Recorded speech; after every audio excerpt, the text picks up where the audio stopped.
All right, back here now as we get a chance to welcome another guest to the program here today. And it is one of my favorite conversations that I get to have, talking ball, talking college football, and then the transition that some of the very best in the college game will make to the NFL. And I get to do it with Executive Director of the Reese's Senior Bowl, Jim Nagy. Jim, we get together and talk all the time. And I know that this it's great to get to do it and let everyone hear some of these conversations, because it really just is so insightful to get your thoughts and on all these college players that could be embarking on their final season, and especially poignant this week as you guys have released the Watchlist, right, which has grown in popularity every year, just about like everything else that you guys do at the Senior Bowl. So give us a sense of the work that goes into it and the kind of sense of relief and pride that you have in putting the thing out there.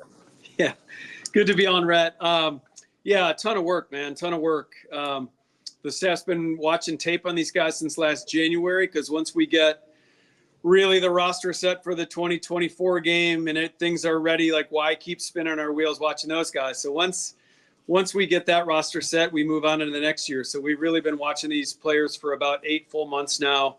Yeah. So thousands of hours of tape watching. We do not put anyone on this list we don't put our eyeballs on. We don't just love that throw this together. Do we talk to coaches? And absolutely. Do agents call us about players? Absolutely.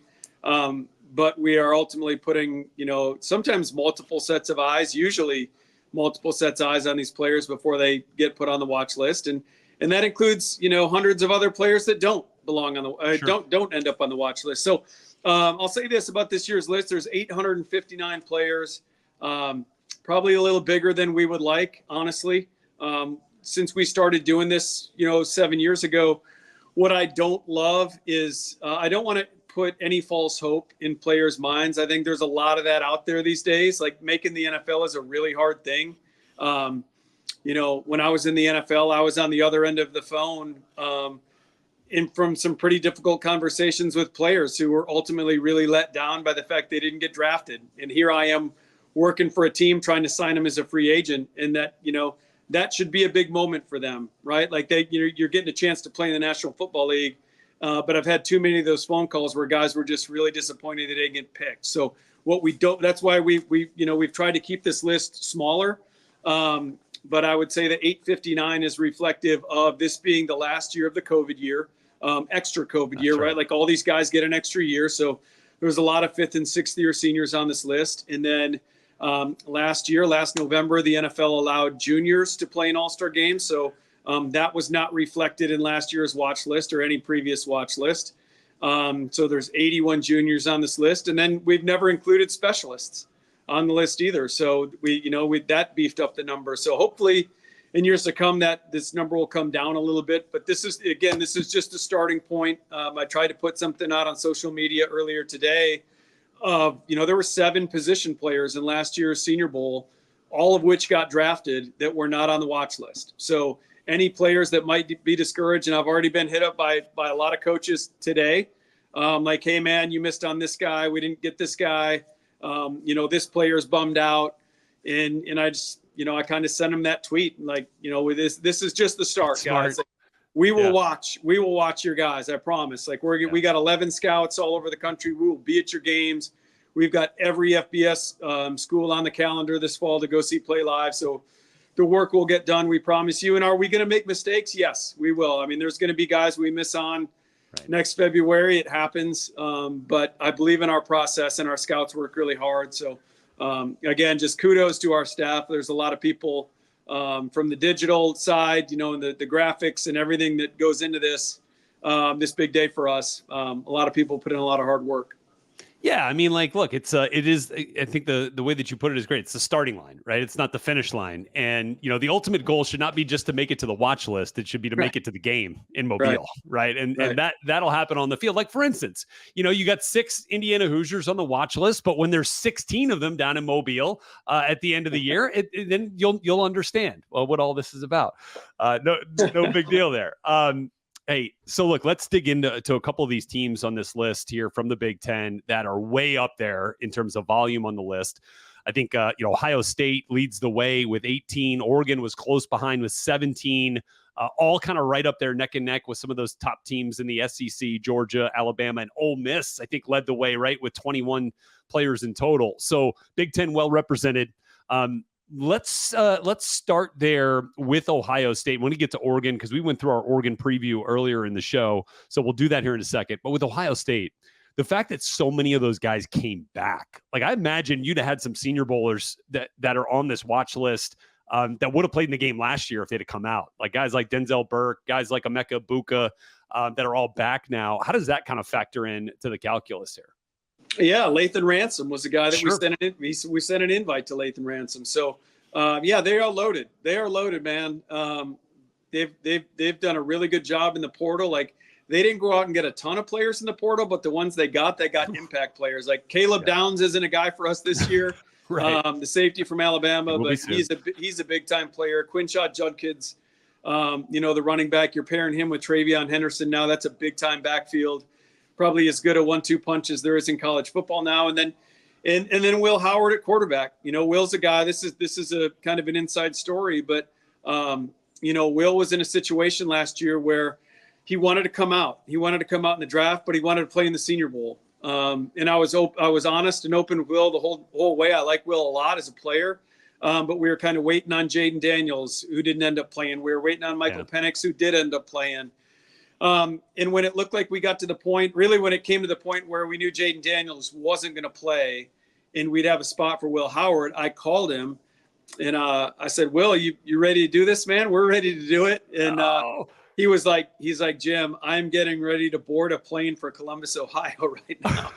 So I'm about to be a Buckeye. I'm about to be a Buckeye. So the Senior Bowl's loss last year was Ohio State's gain. And we were just watching tape this afternoon or this morning in the office of a couple Oklahoma State linebackers. And I was going to post this. I might post it later tonight. Will Howard rips off like a 70-yard touchdown run. I want to get that Ohio State fan base fired up. I mean, they've got is he Jaden Daniels? No, but is he more athletic than you would think from a big 6'5", 240-pound quarterback? Yeah, I mean he scored from 70 yards out. Not many big guys can do that. So they do. They've done a nice job in the portal, and they've got a bunch of good guys coming back. I mean, when you get the Lathan Ransoms and like Denzel Burke was a guy that we did a lot of work on last year, and those guys up front. I mean, you got JT coming back and Tyleek Williams and the Hamilton. I mean, the list goes on. And Jack Sawyer. I mean, they've just got a bunch of Sunday players, and they're all coming back, and they're on a mission to kind of get over the hump this year. So that's a loaded squad. Yeah, and just to double down on Howard, you and I were both spent some time together at the Manning camp this year. Got to talk to Will a little bit. Like the first thing that he said about Ohio State, wasn't like, oh my God, I've got this incredible, array of talented players around me, which he does. It was the coaching here is insane, right? Mm-hmm. He was talking about Chip Kelly. He's talking about Ryan Day. He's talking about Hartline and Justin Front. Like their offensive coaching staff, he feels like is going to be such like a game changer for him. Have you seen that along your journey with guys that, especially in the last 5 years, now that the portal has really, exploded, not to say that they came from a place where they weren't coached very well, but when you step up to a program like Ohio State, where, you do have that terrific coaching, can you see players take that next step in their, ability to maximize their potential that way? Yeah, for sure. But more so probably from lower level guys going up to an Ohio State. That's true. I've got a ton of respect for Chris Klieman. Of course. State. And I know you do too. Yeah. I know you didn't mean it that way, but I think the cool thing with Will in the kind of the benefit, if you will, of the portal over the years in the evaluation process has been, you've seen Will playing an offense that Chris Klieman had at North Dakota State with guys like Carson Wentz and Trey Lance. And so they're playing under center. They're running the play action game. Yeah. You're seeing a lot of NFL apples to apples stuff coming out of that offense. I mean, it's great. Like his predecessor there at K-State, Skylar Thompson, was a draft pick of the Miami. He's a Miami Dolphins backup player right now. So he's playing in the league. So that's good tape. That's really good tape for the NFL to evaluate. Now he's going to go play in Chip Kelly's offense and probably run more RPO stuff. And they're going to do some things differently where Will's going to be able to showcase some different things, which is great. Now you've opened up now NFL, look what I can do. Look at all these different things I can do, NFL. and again, you get coached by different people, you pick up different things. It's like, when you were at Indiana, I don't know how many receivers coaches you had, but I mean, every coach has little pointers, right? Like you're going to get better when you're coached by different people. So I think it's a good thing for Will Howard. Yeah, no doubt. And I think that's probably the best way to put it is it's different. It's not necessarily better, but it's another way to kind of shape him as a quarterback. And I think that's a big deal for him for sure. Let's move to Oregon here, because I want to ask you about a couple of guys. You had Bo Nix in the game last year, obviously, and an Alabama kid, and goes to the Broncos. Actually, just named the Broncos starting quarterback, which is super cool. Go Bo! Yeah, let's go. And his adopted brother, Tez Johnson's going to be, one of the most highly regarded receivers in college football this year. But there's a quarterback that's going to be thrown to Tez that has a chance to eclipse Bo's incredible mark of experience in college football this year, and that's Dillon Gabriel, who, when it's all said and done, could get more than 61 starts under his belt this year, which is insane. It's insane. What's the thought process on Dillon right now? Because I know he's a smaller guy, but he's got some arm and he's got some ability and some football IQ up here. What's the NFL thought on Dillon? Well, you hit the high points right there, right? This guy, and he's been in 3 offenses, right? I mean, UCF to Oklahoma. We've watched this guy play a lot, and he's fun to watch. So, what I would say about Dillon, I mean, he's a little guy. There's nothing he can. He's a smaller guy. He's an undersized guy. And there's nothing he can do about that. But you're seeing the NFL has really that bar has went way down from the time I started scouting in the late 90s, early 2000s. When I was with the Patriots, like we wouldn't look at a guy under 6'3", 6'4", right?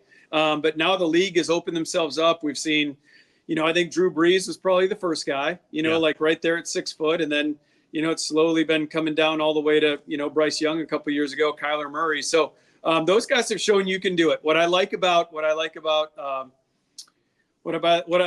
Dillon Gabriel is he's a bouncy athlete. He's got some spring to him athletically.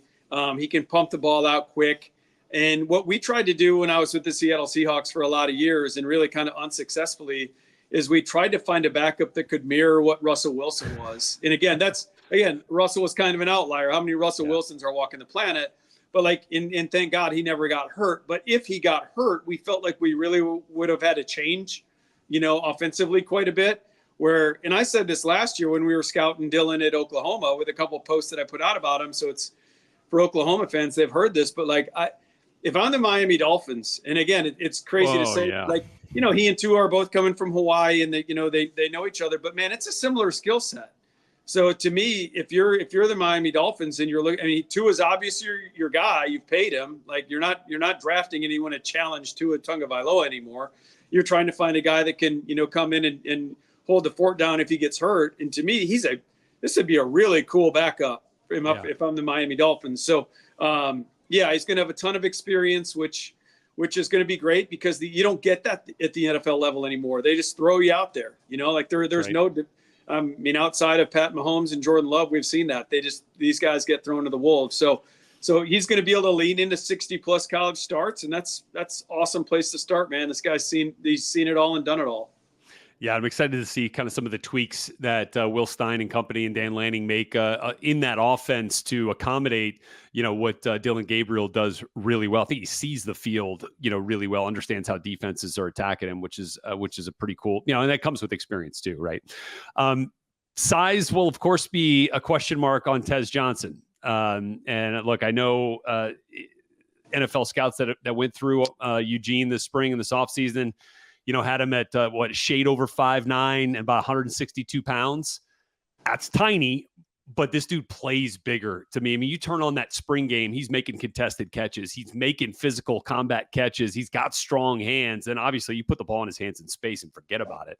But how much is the size quotient going to be a part of the conversation when it comes to Tez this year? Well, very much like the quarterback thing. I think the league it's become more of a spread out game.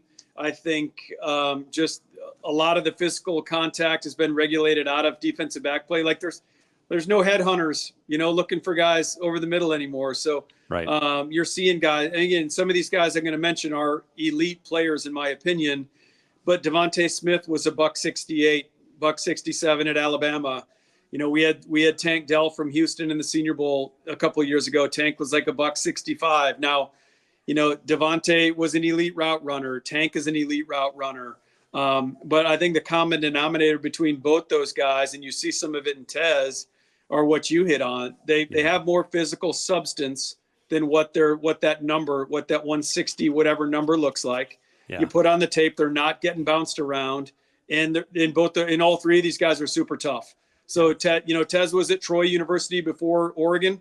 We got to see him a little bit there. Remember seeing him play live there, and so yeah, he and Evan Stewart. I mean, Dylan Gabriel's going to have two really cool targets. Evan Stewart's tape. His numbers aren't reflective. His numbers from Texas A&M last year are not reflective of the kind of playmaker this guy can be. I think he's got early round talent as well. So, you lose Bo Nix and you lose Troy Franklin and all these guys and Bucky Irving. Yeah, you're fine. You think there's going to be this massive drop off, and I don't think there's going to be. No, I agree with you. And boy, when you mentioned Tank Dell, it was like a light bulb went off in my head. Like that feels like a comp for Tez Johnson right now. Like that's the way that dude explodes with the football in his hand. Going to be a lot of fun to watch this year on both fronts, right? With the Texans and Tank, and with Oregon and Tez. One more duck, and then I want to shift gears here for a moment. But Terrence Ferguson. Ferg, was already productive last year as a tight end for them. It feels like they want to get him and feed him even more, but it's a crowded group looking for the ball there at Oregon, as we just kind of talked about. How have you seen the NFL and kind of evaluate the tight end position and the way it's changed a little bit here over the course of the last few years? But what's your take on Ferg and how he fits into that tight end puzzle? Yeah, I think the NFL, they're all looking for combo guys, because trust me, I've tried to sell pass catching tight ends in draft rooms before. And if you can't block to a functional level, tight ends coaches, it's a hard sell with a tight ends coach and an offensive coordinator, because if you've got a guy that just likes to run routes and catch the ball, the defense knows what you're going to do if that guy's on the field. So they want guys that no matter what you line up in, it could, you're a run threat, you're a pass threat. So that's what they're looking for. And I think Ferguson can be that guy. We did a lot of work on him last year as a junior. Like there was some scuttlebutt, through the agent community that he might be coming out. Right. So we did a lot of homework on him then. I'd love to see this guy up the seam a little more, because I think he can do that. And he's got really nice hands. I forget which game it was. Maybe it was one of the Washington games where he made a ridiculous one-handed catch where Bo found him in the corner of the end zone late. In a game. So he's got some cool catch skills to him. So again, when we did our homework last year, and vetting him out with NFL teams, we were kind of in the same range. Like he would have been like an early day 3 guy, like a fourth or fifth round player, which would put him, in line here. I will say this is a deeper tight end class than it was last year. Like, yes, there were some good ones last year, but there's probably more depth to this year's class. So, but he's going to be squarely in the mix. Like I'm trying to picture the board upstairs and where he's at, and it's a good group. It's a good group of players that he's up there with. There you go. I want to hit briefly on Washington and mostly their quarterback, Will Rogers, because you and I both saw him this summer at the Manning camp. We've seen him a lot at Mississippi State, right? Throwing the ball around, for Mike Leach, in years past. And now goes up to Washington initially with Kalen DeBoer, but kind of yo-yos a little bit, ends up staying up there now that Jed Fish is the head coach. What's your take on Will Rogers at this point? I saw Bill Belichick down in Thibodaux at the Manning camp talking to him a little bit and kind of getting to know him. And I'm just kind of curious the fit there in your thought process with Jed Fish and the way that Will Rogers plays the quarterback spot. Yeah, Bill's been spending a lot of time in Seattle, Washington too. With that's right. His son is the defensive coordinator up there now. So I'm sure he and Will have a little bit of a rapport. But that's right. I'll say this for Jed. I've known Jed a long time, going way back. I want to say we first crossed paths when he was the wideouts coach for Eric Decker at Minnesota, maybe. Wow. But it's been Jed's been at a few stops, and the one thing he's done really well since he's become a head coach and a coordinator is really tailor the offense to the strengths of his quarterback. Now, Will's very different than what he played with down at Arizona the last couple of years. He's not going to move around like those guys. He's not going to bring you that run element. But what he can do, and again, similar to Dylan Gabriel, this guy's played a ton of football. He knows how to play the quarterback position. He can go through his progressions. He can get the ball out fast when he needs to get the ball out fast. And he's a great leader. Like, I've enjoyed my time with Will Rogers at the Manning camp the last couple of years. He's a cool kid, man. Like, he really is. Like, he is. I wouldn't doubt that he has that team right now. Yeah. Like, to me, he's the kind of guy that other guys gravitate to. So it'll be interesting. I don't know, Rhett, what it's going to look like. But I think, for Washington fans that think their offense is going to look like what it's looked like at Arizona the last couple of years, I wouldn't think that. I think it's going to look a little different. Just like I've been warning people. Just like I've been warning people in the state of Alabama, just because, Washington's offense looked the way it looked last year with Michael Penix in those 3, NFL starting level wide receivers. Like, it might not look like that in Tuscaloosa. Like, Kalen was playing to his strengths. I think that this thing down here in the state of Alabama could look different. I think what they're going to have up in Seattle might look a little different than what people are used to Jed's offense looking like. Yeah, I think you might see some 2 backs, some 21 personnel up there a little bit. Maybe just kind of, again, maximizing what they have and the way that they want to run things. It might be a little bit of a culture shock right to the eyes at times, but look, they're going to do what they think is best to put that team in the best possible position to succeed. And that's what you've done here with the Senior Bowl, Jim. And we sure do appreciate your time, man. Again, get out there, check out the watch list, check out your favorite teams. And that's, by the way, real quick, that's the other cool thing. Like, my timelines have been flooded on Instagram and on X with the schools coming up with these super creative graphics, about all the guys that have ended up on the list that you put out there. And that's also got to be pretty gratifying to you to see the way that has kind of taken hold from the school side of things as well. That is when we knew we were making some traction. It really was. Yep. Like, whatever it was 5 years ago, our creative team, Dave Rogers, Johnny Williams, those guys, they do an awesome job. But when you've got, Alabama football and Ohio State and USC and Michigan and Texas and Clemson, in all those schools with millions of followers, and they're cranking out graphics of flying Reese's Pieces and flying Reese's Cups. It's a big day for our title sponsor. I mean, trust me, Reese's loves today. Sorry about the timeline. It's okay. It is a really fun day here at Senior Bowl headquarters. We love it. I know we're eating up people's timelines, but the cool thing was, like Dave grabbed me earlier today, we were trending. We were like the 13th trending thing nationwide on Twitter this morning. So it's in the middle of a Democratic convention, and we got the Senior Bowl in Mobile, absolutely lighting it up. That's a testament to you, man, and the hard work you guys do. Yeah, sorry, Kamala. Sorry, we took some of your timeline away. That's all right. They got enough, I'm sure. All right, buddy. Hey, appreciate it again. Thanks so much, and thanks to all of you for being with us here. Another episode of Bleav in Big Ten.